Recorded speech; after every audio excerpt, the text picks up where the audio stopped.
everybody. Welcome to Football Talk, whether you're on the East Coast, West Coast, or around the world. This is our Hawk Talk segment. Again, on a Thursday morning, a very weird scheduling thing where the Seahawks had two Thursday night football games in a row. And so here we are on a bright and early Thursday morning here on the West Coast. And our show is brought to you by Archer Ducks right here in the Seattle area. If you have not had your ducks clean in the last year or ever, in a lot of cases, just something to keep in mind. Makes the air quality inside your house much better. And of course, if you haven't had your dryer ducts done, there are about 15,000 dryer fires every year for dryer ducts that have not been done. Again, you can find them right there on Facebook. You can book right through their page at Archer Ducts. All right, let's get rolling here. Week 12 did not go as planned for the Seahawks. Of course, they've come up short on Thanksgiving, and it was a home game. I was lucky enough to be there. Man, it was tough to watch, though. There was a lot that did not go well and a lot that was self-inflicted in that game. And, so we're going to break some of that down like we do every week and, try and figure out how it is we move forward. Obviously, losing that game, losing to the Rams, definitely hurts their ability to get into the playoffs. They're going to really need this game against the Cowboys. And then even if they did drop a game against, say, the Niners and the Eagles, if they won out, they'd still be at that 10-7, which probably gets you in the playoffs in the NFC this year. So these are all things we're going to have to look at. But as it sits right now, the Seahawks do still control their own destiny. But, man, they're going to have to start picking up some games. So, some of the problems with this game really stemmed in that second quarter. The rest of the game, they actually performed fairly decently. They only gave up 14 points the rest of the game, but they gave up a 17-point second quarter, and that's really where this game got out of hand. Kudos to everybody in the stadium, though. It was still loud the entire time. And, shout out to the Niners fans. They traveled well. They were sprinkled all throughout the stadium. So it was it was fun. But, man, there was some things that were glaring issues, and they're going to have a real tough time down the stretch making a playoff push if they can't correct some of these. And I don't mean over time. I mean, they have to be corrected when they step on the field later today. One of them, Woolen gets benched because he can't tackle. He's had some tackling issues anyway, but coming off his shoulder injury, I don't know if maybe he wasn't quite right yet. That seems to be what Pete Carroll thinks. But at the end of the day, it is not being able to tackle has been a real problem, which doesn't make any sense because this is still a Pete Carroll team, and they've been so good in the past at, they actually gave a promo video out of how to tackle. So it doesn't make any sense that they're such a poor tackling team at this point, but that's kind of where we are in the season. The other thing that was really kind of a thing, and I feel like DK comes up on this show way too much, and for all the wrong reasons. So he doesn't get any of the penalties that he has been, but you look at the effort. So the Seahawks were backed up against their end zone. They needed a first down. It was an 8-yard. I think it was a 7 or 8 yard pass. He needed to pick up 2-3 yards to get a first down, and he catches the ball. And yes, he gets met with defenders, but he basically just stands up. There's no leg drive trying to get extra yards. And then when you look at the Niners basically ended up with the exact same play. They catch the ball. He breaks 3 tackles to get the 3 yards, and they get a first down. So there's a little bit of a lack of effort there. For whatever reason, DK gets brought up on the show way too much, and for all the wrong reasons. I want to be able to talk about DK, about an amazing catch he made, a touchdown, even if it's just a huge block, he just went and blew someone up. That's what I want to talk, to talk about DK about. And instead, it always ends up being, some sort of bad play. Either it's a drop or it's penalties, or in this case, it's it looks like a lack of effort on a play that they needed a first down on third down, backed way up. So it's unfortunate. It's why I kind of keep saying, if they can trade him, it probably makes sense. They have enough other receivers that, and it's not like Geno has had time to stretch the field anyway. So, man, I don't know. It's I hope that trend changes. That's all I can say there. And then, of course, it was just another horrendous day on third down on both sides of the ball. So, man, here we go. DK play when he's happy and getting the ball early. You're not wrong. He does like getting targeted early, but I mean that's every receiver. But at the same time, like the play that I was talking about, man, they just like that was still early in the game. He gets the ball, he doesn't drive to try and get that first down. Like if I saw effort and he didn't get there, I wouldn't be mad at it. But for him to catch the ball, turn around, and basically just stand up and that's it. Man, I have a hard time with that. The Seahawks are predictable on offense a little bit. Some of that is the fact that our offensive line has just not had the same. Well, I mean, it actually hasn't had the desired five up front since halftime in week one.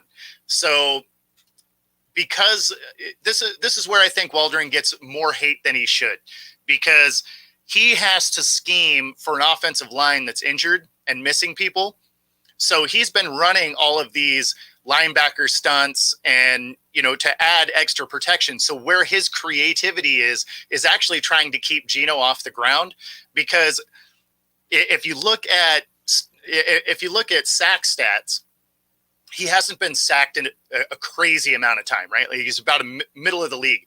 But if you look at quarterback hurries, he's third in the league, which means the guys are getting through. Geno's just been able to not get thrown on the ground. But even with all of that, he doesn't have the time to throw a lot of these routes, which is also why DK doesn't get used a ton early, because they use him more to stretch the field a little bit because of his size and speed. Geno doesn't have the time to throw that ball, which is why you're seeing all of these, shorter passes to JSN, Lockett, Bobo when he's in. Why they don't throw more to the tight ends is kind of curious to me, especially when they're running some of those sets where they have three tight ends on the field. Like maybe have one of those guys do a rub block and then leak out into a short zone so that he has somewhere to throw the ball. I'm not sure why we haven't done more of that, but yeah, I mean, if you're just looking schematically, yeah, the offense is somewhat predictable for sure.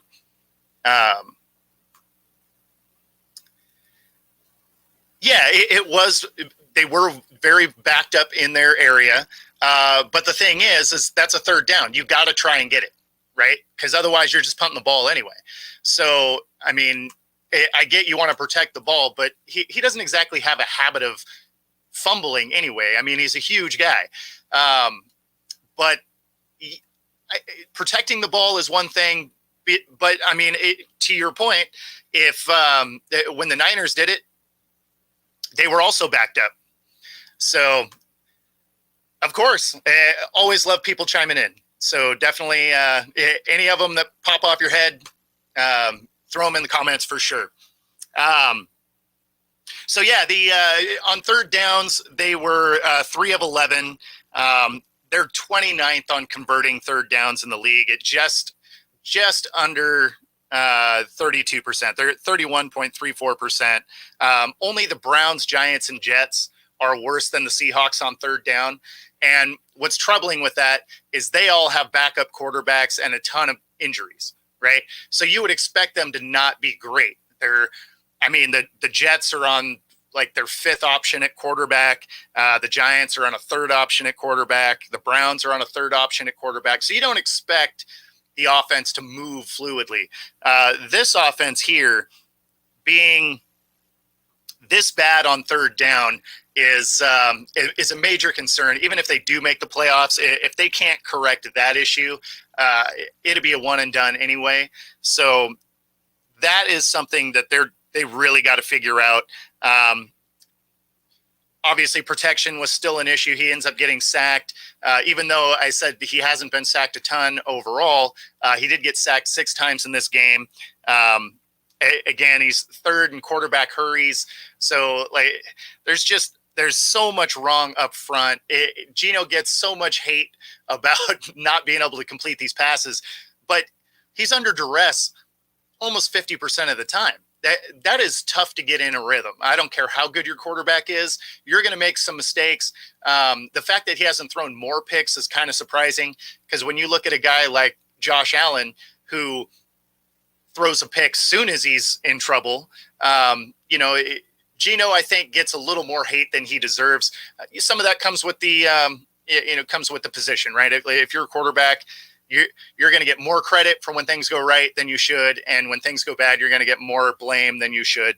So this is one where I think Geno's getting a little more blame than he should, and I think people's expectations were a little bit skewed as well. It's not like he had a good first season here and then he's going to turn into Josh Allen or Burrow, or like, he's not that guy, right? He's a Joe Flacco. He's I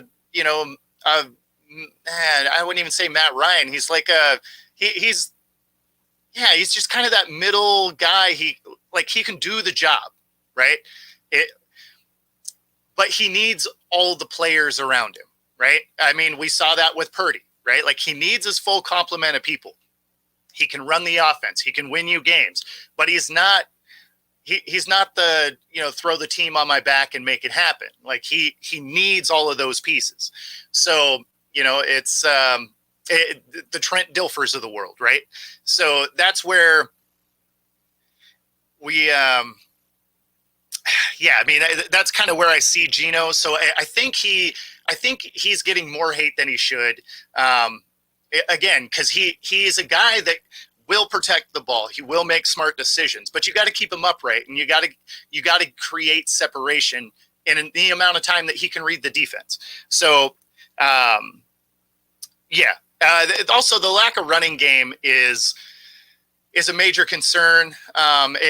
Obviously Walker went down, and there's, they got to try and figure out how to get Charbonnet going. I know McIntosh is available, so that's encouraging, right? The kid out of Georgia, strong runner. So I think the running game is going to be okay. This is also a Dallas team that you can run on. So I'm looking for a spike in this running game. They're really going to need it also, because it helps them with play action. It helps keep Geno in a cleaner pocket, and it also keeps our offense on the field longer. And if we've seen anything over the last couple of weeks, our defense is getting tired. So we need those guys to be able to stay off the field a little bit, have the time of possession a little more balanced than it's been.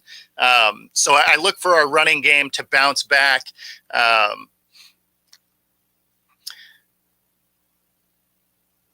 Geno wasn't a fit. You could tell he didn't want to leave the pocket. I mean, he's not a scrambling quarterback, right? Like, that's not his wheelhouse. He is a athletic quarterback, so he can extend a play if he needs to, but he's not he's not a guy that's trying to run, which, honestly, that's not really what Seattle, built this offense around either. I mean, if you looked at what Russ did, like, the best thing that Russ did wasn't necessarily his scrambling ability down the field. It was his ability to extend a play, right? Because if you watch Russ play here in Seattle, he would scramble, but he wouldn't break up field a lot of times. He was still looking downfield to make something happen. He would do little pirouettes and spins, and, it looked like you were just playing with the joystick on Madden.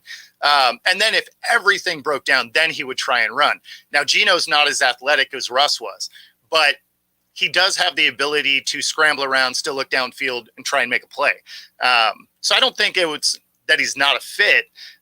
You just got to understand, what he is. Let's see. What do I see that we are doing right? Man, it's after, like, last weekend, I didn't see a lot that we were doing right. Unfortunately, we were bad in most phases of the game. I would say that Eskridge as the returner looked really good.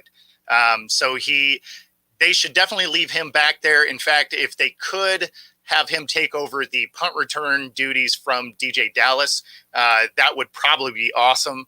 But man, there was not a lot of takeaways that were great coming out of that Niners game. Again, it was just it looked like the team was flat. They weren't able to get a whole lot done. The defense did start to play better as the game went on, but unfortunately, on offense, we just really didn't do much. We had a decent third quarter, to make the game interesting, but most of that wasn't on the offense. That was actually a pick six. So that was on the defense, really. Our offense, really, I mean, they put up 6 points. So even when they did move down the field, they weren't able to put it in. Unfortunately, man, there's just not a lot that I liked out of that Niners game.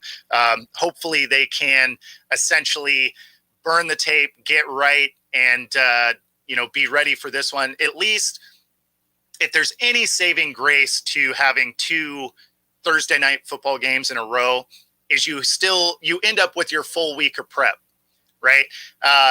When you have your first Thursday night game, there's, you have limited prep time because it's a short week, right? Like you play on Sunday, you got to be ready to go on Thursday. It messes up a lot of things. It messes up how your practice sequence goes. A lot of times they don't even pad up that week. So, I mean, there's so many things that get condensed on a Thursday night game. So for them to have a second one, although it wouldn't happen on the same days as it would have normally, they still end up with a full week of prep, which is, encouraging. Obviously, the Cowboys do as well because both these teams played on Thanksgiving.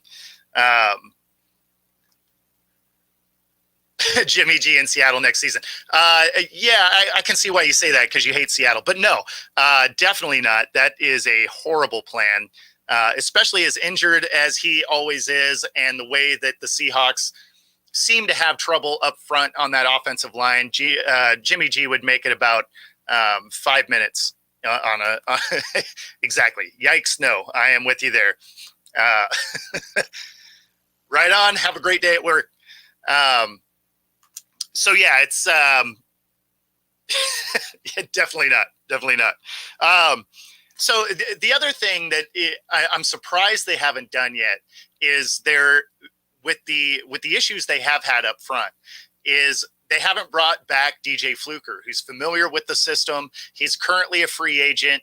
If you haven't seen some of his workout videos, he's there on, Instagram. And so it's surprising they haven't done it, especially because of his familiarity with the Seahawks. Obviously, he played here for a few years. I don't know why they haven't had him come in, at least for a workout, because with the injuries that they've had up front, obviously Abraham Lucas was on IR until, he was activated. He's in his 21-day window, I guess. So he's potentially able to play this week, but they lost him in the first half of the first game, right? Like he got hurt just before halftime. So why they haven't given DJ Fluker a call is really surprising to me, because is he what he once was? Well, we don't know, but is he better than the rotating cast that we've had? Probably, right? And even if you only brought him in for a little while, it seems like it would have been a good idea to at least give him the workout, see if he could fill in, even if it was for part of the year. Because not only did you lose Lucas, but you lost Cross for about half of the season so far. And even when he's come back, he's kind of come in and out. So a guy like DJ Fluker really would have been a nice addition, safety net, so to speak. So I really think that would have been a good fit. Unfortunately, they didn't go that route, but and they still could, honestly. He's still out there as a free agent. So, who knows? How's it going, Mitch? Good to see you, buddy. So yeah, I wish they would do that. And again, just because of the injuries that they've had up front, they could definitely use some extra offensive line to fill in anyway. All right, so that's enough badgering about the Hawks on that Week 12 just beat down that they got from the Niners. So we're going to get into some of these questions. One of them is, are they wearing the retro jerseys this week? And it's funny because I've seen kind of conflicting reports. So earlier in the season, they said that this was the game they were going to add to wear those retro jerseys because the Cowboys should be wearing their retro jerseys today.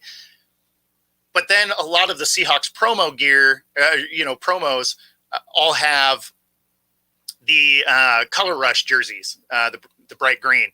So I'm not entirely sure, but everything that I read earlier in the season has them wearing the retros tonight. I hope they do. It's pretty cool to watch them play. It's something funny. My mom said, she said the green wasn't lucky for him last week. And I just reminded her that those are throwbacks to the 90s, and the 90s weren't exactly lucky for those jerseys either. So it's going to take some work to beat the Cowboys this week for sure. Is Walker available? So technically yes, but no. He still has his oblique injury, and he is listed as doubtful, which means he probably suits. He's probably on the sideline, but I would bet money he doesn't play. Am I worried about the Rams? No. I mean, basically, the Seahawks control their own destiny. If they don't handle business, then they don't have to worry about the Rams, because if they don't get to 10-7, it's not going to matter. If you're a 9-8 team, you're not getting in the playoffs in the NFC. It's going to be that 7th seed is going to be a 10-7 team. So before they have to worry about another team, they have to worry about getting to 10-7. So am I worried about the Rams? Not really. They need to worry about getting a win here in week 13. This is over the next 3 weeks. This is the most winnable game. And why I say that is there's things that you can do against the Cowboys that you can't really do against the Niners. So we watched this last week that, our running game really struggled against that Niners team. You can run against the Cowboys. And then when you look at the Eagles matchup, unfortunately, what the Eagles do well is kind of what the Seahawks don't.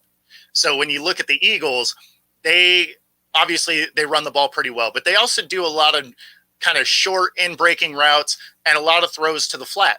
Well, unfortunately for the Hawks, those are spots where their defense actually really struggles to defend. So the next Niners game and the Eagles game could very easily be losses. So if they can win this one and then win the last 3, they hit that magical 10-7. Then they have to worry about the Rams, right? But any of the other teams that are kind of close. I mean, the Vikings could be there. It's tough to say. So before they worry about other teams, they got to at least get enough wins to even be in the conversation anyway. So worried about the Rams? No, but they got some work cut out for them just to make it so they could worry about the Rams. All right. What is the most frustrating presser quote? So for me, the most frustrating / annoying presser quotes that you hear from players, coaches. I hate the phrase, "we need to do better." Obviously, we all watch the game. We know we need to do better. What I want to hear, right, is how are we going to do better, right? For example, take the Seahawks, right? We need to be better. We got to get the ball out sooner. Okay. So if we got to get the ball out quicker, which agreed, you got to get the ball out quicker. Well, how are we going to achieve that? Right? Like, are we going to run more rub routes so the tight ends can break open and we have some shorter completions, high percentage, are we going to create scenarios, or are we going to keep running the offense that we have and then just, keep saying we need to do better? If there's not a plan there, then like, what are we even talking about? Similar to, they're the second most penalized team. They've been the first most penalized all season, but they've been the second one There's the second one now by one penalty. But, when they're like, oh, yeah, we need to do better on penalties. It's like, okay, well, what are we doing to do better? Because when you look at the numbers, we're not getting better. So, like, what is the plan to bridge that gap? Because if we're not doing things, if we're not running extra snaps in practice to try and get our offensive line from false starts, or if we're not trying to tweak technique by our secondary so that we stop getting, pass interference and holding calls. Like if we're just saying, oh, we need to be more disciplined or we need to do better in this area. If we don't have a plan to get there, we're not going to get there. Right. Like that's not how things work. Like if you're like, oh, I want to do this thing and like, oh, how are you going to get there? Oh, I just want to do it. It's like, okay, well, that's a hope. That's not a goal.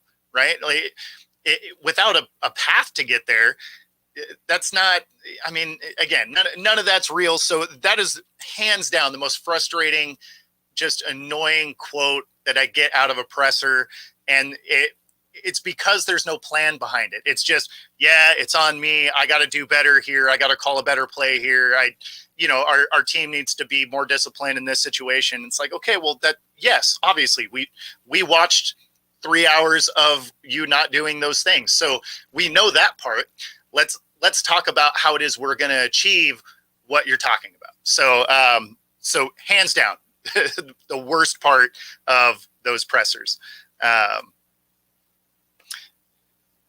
Does it ever stop raining there? Yeah, it's actually been gorgeous here the last couple of weeks. It does start raining later on today, and the 14-day forecast says it doesn't stop. This is the time of year where we pretty much have rain and low 40s until what feels like March. So does it stop raining? Absolutely. But it hasn't been raining, but it's supposed to start later today. All right. Let's see. We got no one in the media is taking the Hawks. Yeah, and that makes sense. So when you look at what the Cowboys have been able to do over the last few weeks, and of course what the Seahawks have done, coming up short against the Rams, getting beat up by the Niners, you're seeing a Cowboys team that is trending up. Granted, they're punching down, right? Like they haven't beat anybody yet. They haven't beat any teams that are over 500. So it's not that I think there's some juggernaut or anything like that, but they've been punching down, but they go in the win column. Conversely, the Seahawks have kind of inflicted, they've had self-inflicted wounds and they've come up short in some games. And so when you're looking at a team that is rising like the Cowboys and a team that appears to be kind of falling off a bit in the Seahawks, it's just a smart pick, right? I mean, in this game, am I picking the Seahawks to win? I'm actually not, based on the last few weeks of film. There's not enough things in there that makes me think that they go down to Dallas and steal this win. Now they need to, and I'll be happy that they do. Like, I'll be happy if my pick is wrong. But as an analyst, you have to look at what the trends are of the teams and what they're doing well and how healthy they are. All of a sudden there's a lot more in play there. So when I look at, these two teams matching up, which obviously we'll get into later in the show, but yeah, it makes sense that the media is taking a team that has been beating up on opponents. And even though they haven't beat anybody over 500, you also just have to beat the teams that are in front of you, right? The schedule is what it is. So you got to play the teams that are on your schedule. And when they are playing sub 500 teams, they're not squeaking by. Like, they are beating those teams resoundingly. So, you can't hate on them too much. Yeah, I think most of the media is right by not taking the Hawks in this scenario. Again, it's the Cowboys are trending up, and the Seahawks over the last few weeks have definitely been sliding. So, should they sit Geno? No, I mean, we didn't see anything out of Drew Lock that I particularly liked. I think you might see Drew Lock more if they end up losing this. If they lose this game, and realistically, if they lose this game and they lose against the Niners and Eagles, so if they drop the next 3 games, you probably do see some Drew Lock time over the last 3 weeks. I don't know that they throw Drew Lock out in front of the Niners defense or anything like that. But, they still have a winning record. They still have a shot at the playoffs. So you're not going to see Geno get sat down unless he gets injured or plays absolutely horrendously, which, let's be honest, Geno's not really going to do that. He's smart with the football. Even if he's not having a good day, he's pretty smart with the ball generally. So I don't think they sit him. I think you see the Drew Lock show if it gets out of hand in a game, or if you end up with, you're late in the season, you got no more shot at the playoffs. They may give him a shot and see what it is they have there and whether or not they're going to draft somebody or, figure out what the path forward is. So definitely could be that. Has Pete's message gotten old? So I'm going to go with no, and I only say that because the team is so young. So this is a new message for them. Pete's message seems to wear over time, but is really effective early, right? And so for most of this team, it's in that early phase because a lot of these guys are first and second year players. Obviously you have some veterans sprinkled in there, but they're veterans that like Pete's system, right? It's bringing back Bobby Wagner. It's Tyler Lockett and, guys that had their careers built through it. So they know that Pete Carroll's system is effective. And so I don't think it's going to be that his message has gotten stale. Anything like that. I think it's just kind of honestly, I think a lot of the woes from this team really stem from just all the injuries on that offensive line. Good morning, man. Thanks for popping in. Appreciate it. All right. We got, what do I think of Woolen getting benched? That missed tackle keeping on third down and the Niners end up breaking 3 tackles or four tackles, something like that to make the 3 yards. Obviously that is the one that probably triggered that. Again, Pete Carroll was saying that it was an extension of his shoulder injury. Maybe it's true. Maybe it's not. Tough to say. But as the coach, you kind of have to say that because you don't want to crush the kid's confidence by being like, oh yeah, he just can't tackle. You're kind of giving him the out. That way you bring him back this week and you see if it, gets better. I hope it does. All things would indicate that it should. But he finished 3rd in Defensive Rookie of the Year last year, 2nd or 3rd, something like that. So, he's an outstanding player. We're better with him on the field. So the last thing you want to do as a coaching staff is hurt, any kind of confidence, anything like that. So I liked the approach. But getting him out of there because he couldn't tackle, throwing Michael Jackson in there made a ton of sense. Whether you like Michael Jackson or not, he can tackle. And if the guy that you have out there isn't tackling, you got to make a move mid-game. Otherwise, it can get out of hand. So I didn't hate the move. He should be the starter this week. So, realistically, it shouldn't be any different. All right. And then that's followed up with, why can't we tackle?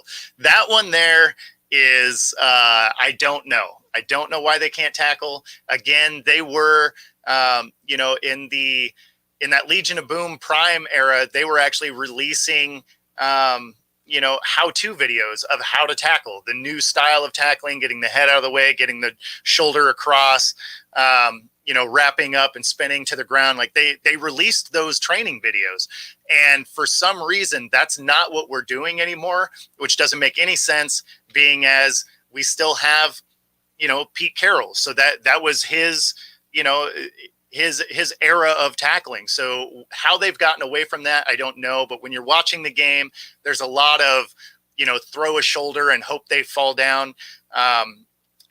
Which again doesn't make any sense to me.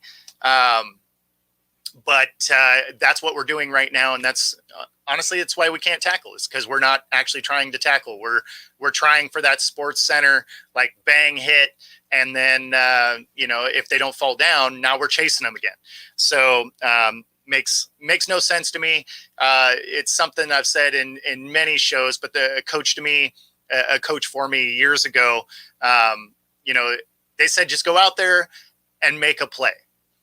And if you make a play, it can become the play, right? So don't go out there trying to make the play. You're not trying to make the sports center hit or any of that, because if you do and you miss, you're still going to be on sports center just for the wrong reason. But if you just go out there and make a play, like make the tackle, that can be the difference in the game. So stop trying to make the play and make a play. And if you make a play, it can become the play. So why we can't tackle, your guess is as good as mine. Why can't we keep our hands off of people? Second most penalized team in the league. And of course, that's by one. That's by one penalty. So we've actually been leading the league in penalties most of the season. So again, that comes down to discipline, right? And I'm not sure what's going on with this particular group or what the coaching staff is doing, or if there's a change that needs to happen. But there's a lot of things that are getting called a little tighter than they used to in the league. So some of it is that. Some of it is maybe we haven't adjusted to how refs are calling these penalties this year. So I'll give some grace in that way. But a lot of it is just undisciplined play. Especially when you look at some of the things that, say, DK, prime example, when they were playing the Bengals and he just throws one of the corners on the ground after the play is over. That's a 15-yarder, unsportsmanlike all day. Any era of football, right? The whistle blows, you throw someone on the ground. I don't care what era of the NFL, that's a penalty every time. So, it's stupid mistakes that don't make any sense. Those are the ones that are frustrating, because if you're out there and you get a holding call on the offensive line, it's like, yeah, it's annoying, but it's part of the game, right? I mean, there's basically holding on every single play. So, it is what it is. It's part of the game. Or if you had, illegal contact or something like that, in the speed of the game, I get it. It's the unforced errors of just mental mistakes. Those are the ones that I have a really hard time with. The unsportsmanlike, those types of plays or penalties, those are the ones that I have a hard time with. Or not adjusting to the game, right? Like we've had a lot of illegal contact downfield, defensive pass interference calls, stuff like that. Now, those are tough. One, because they're huge penalties. They are, drive extending penalties. And most of them don't need to happen. A lot of times those illegal contacts aren't even where the ball was headed. So now you could make the argument it's because of the illegal contact the ball didn't go that way. So, I mean, there's some truth to that. But, yeah, no, that's just – I don't have a good answer for that. It's just undisciplined play. If you're one of the more penalized teams, it's frustrating to watch. If you were a Raiders fan, you watch them be the most penalized team in the league for years. They just – they had an undisciplined brand of football, but they would beat you up, right? So they'd be in games, but I mean, it was just undisciplined play. Pete Carroll should do a commercial for Bubble Yum. He should be a lifetime sponsor for sure. They should just send him tubs if they don't. Sounds like we need to watch our own videos on tackling. Yes, they do. That has definitely been a frustrating element of our game. Are the Hawks looking to draft a quarterback? I mean, at this point, I feel like you have to, right? So they had a 3-year contract with Geno. Drew Lock is on a 1-year deal. And if you were to, I mean, this is Geno's first year of his new contract, right? So, but he has outs every year on the contract. So they don't necessarily have to stick with him if they don't want to. If they were to draft a guy, they're not going to have a high enough draft pick to go get a Caleb Williams or something like that. They're not going to be there, right? But they could go get a guy like Drake May or potentially a Bo Nix. I think Penix may be gone before their pick. I think they're going to be somewhere in the low 20s. That's generally where a bubble playoff team is. Whether you just make it or just miss, like that kind of 7-seed wild card team is usually kind of low to mid 20s on the picks there. So do they go get one of those guys, let him sit behind Geno for a year and, let Geno, get them up to speed as far as how the NFL works, the speed of the NFL, stuff like that. Yeah, I could see that. And honestly, the way that this team is constructed, a guy like Caleb Williams probably isn't the guy anyway. You probably want a guy that's a little bit more mobile, like a Bo Nix. It's actually one of the reasons why I don't know if Penix would be a great fit, because although he's very accurate and he's smart with the football, he's not super mobile. And if we've watched anything with the Seahawks over the last, decade, is our offensive line, at times leaves something to be desired. So they need to be able to move a little bit. They don't necessarily have to be a runner, right? You don't need a Lamar or anything like that. But what you do need is somebody that can move around. Just because if it breaks down, you don't want him to be a statue in the backfield there. And solely because, again, just historically over the last decade, this offensive line hasn't been amazing. So do they draft a guy? This would be the draft to do it in, right? It's a pretty deep quarterback draft. You should be able to get a pretty decent talent in the late first, early second round, which they have picks in both of those spots. So they could potentially go grab a quarterback and have him sit and, earn the job the way you're supposed to, or the way they used to anyway. All right. The Seattle draft QB hard to get the best because of their record. Exactly. Yeah. It's again, because the quarterback draft is going to be as deep as it is, I could definitely see them being able to still get a guy like Bo Nix, who, is mobile enough, good with the ball, makes good decisions, and wouldn't have to start immediately. So you'd be able to have Geno still out there. You probably release Locke, and, you get this guy ready for the NFL over the next season. And then, you end up having him come up. Maybe you end up with Geno as the backup from there. And, I could see that scenario playing out.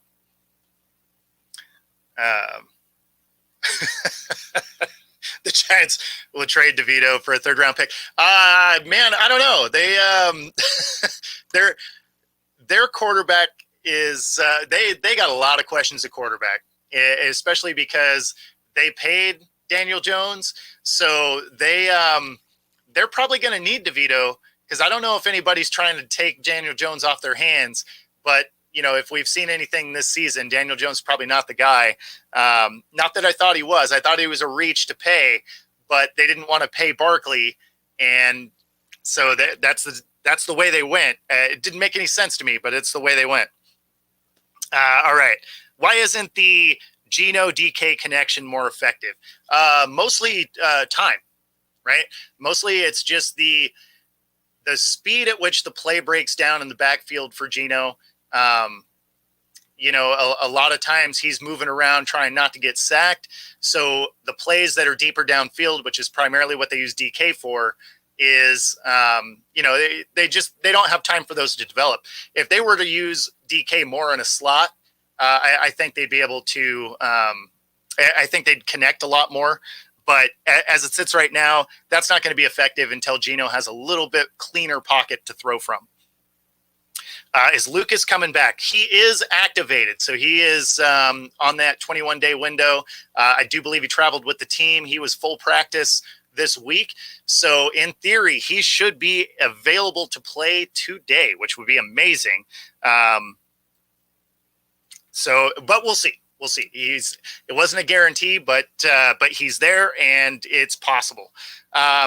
Do they go after Justin Fields if the Bears take a quarterback first overall? No.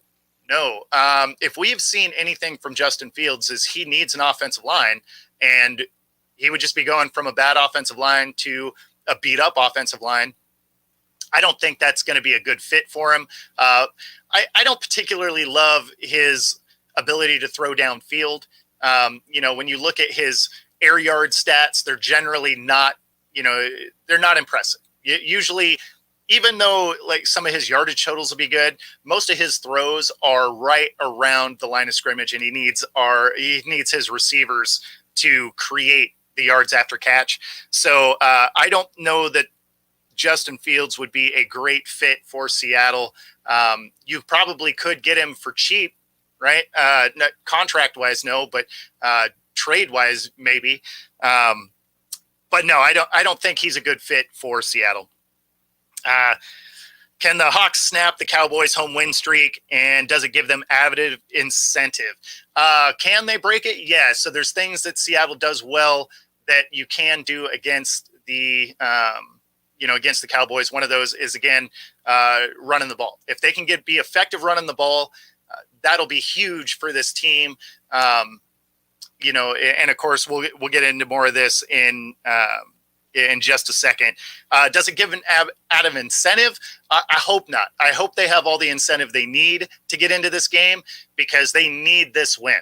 This is one where if they want to hit that 10-7 mark, they need to win probably this game here. Because based on what we saw against the Niners, I don't know that they hang with them, next week. At the Eagles, that's just an alignment mismatch that doesn't favor the Hawks particularly well.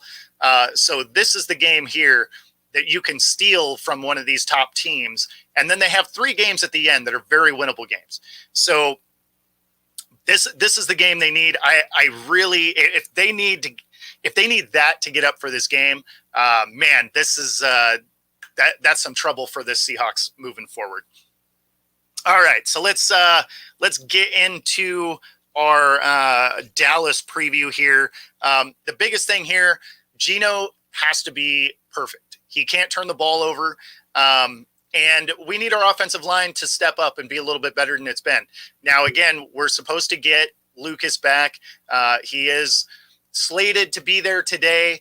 I don't know if he's going to be on a pitch count, though. He hasn't played live reps in a game in quite a while, so he may be more of a rotational piece throughout the game. It'll just depend on, if he's able to, cardio wise, if he's able to make that happen.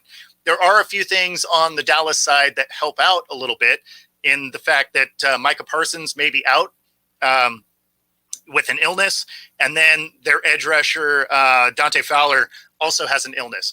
So both of those guys haven't been officially ruled out or in, but they are on the injury list as with illnesses, and there's a real chance that those guys aren't there. So if you lose their main linebacker and an effective edge rusher, that obviously helps the Seattle run game. So that is something to look at. Again, they haven't officially been ruled in or out as of yet. That's the only downside to doing this show early in the morning on a Thursday, is you don't really know those designations quite yet at the airing of this. So, but if neither one of those guys are in, that helps the Seattle run game a lot. That also helps the pass rush, so that'll give Geno a little bit more time. If you give Geno time, he can do some work with the ball. All right. Getting better on third down on both sides of the ball. This is going to be a huge key to this game, because the Cowboys are good, especially when they have momentum. And on the offensive side of the ball, They're 29th in the league on third down.